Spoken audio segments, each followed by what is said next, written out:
গাজা উপত্যকা জুড়ে আবারও ইসরায়েলি বাহিনীর ভয়াবহ হামলা। নতুন এই হামলায় ১৬ শিশুসহ অন্তত ৩৭ জন ফিলিস্তিনি নিহত হয়েছেন। গাজার বিভিন্ন হাসপাতাল সূত্রে জানা গেছে, মঙ্গলবারের এই হামলায় মূলত আবাসিক ভবনগুলোকে লক্ষ্যবস্তু করা হয়।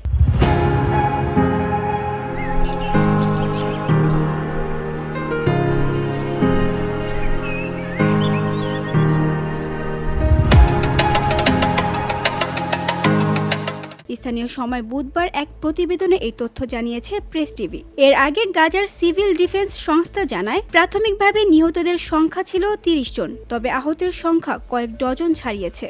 সংস্থার মুখপাত্র মাহমুদ বাসাল জানান, আমাদের উদ্ধার কর্মীরা এখনও ধ্বংসস্তূপের নিচে নিহত ও আহতদের খুঁজে বের করার চেষ্টা চালিয়ে যাচ্ছে।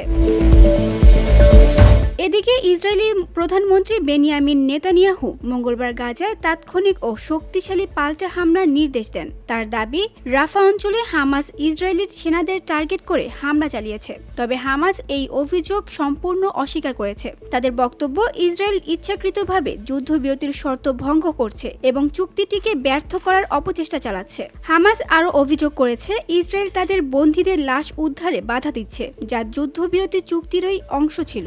সংগঠনটি একে বলছে ব্যবস্থাগত প্রতিবন্ধকতা।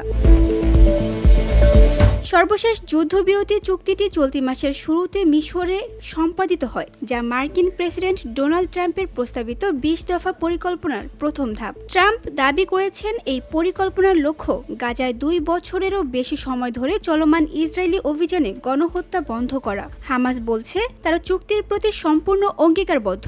এই চুক্তির আওতায় তারা ইসরায়েলি বন্দী ও মৃতদেহ ফেরত দেওয়ার এবং গাজায় প্রশাসন ফিলিস্তিনি কর্তৃপক্ষের হাতে হস্তান্তরের প্রতিশ্রুতি দিয়েছে। অন্যদিকে প্রেসিডেন্ট ডোনাল্ড ট্রাম্প ইসরায়েলের প্রতিক্রিয়ার অধিকার সমর্থন করে হামাসকে সতর্ক করেছেন, যদি যথাযথ আচরণ না করে তবে হামাসের সমাপ্তি অনিবার্য।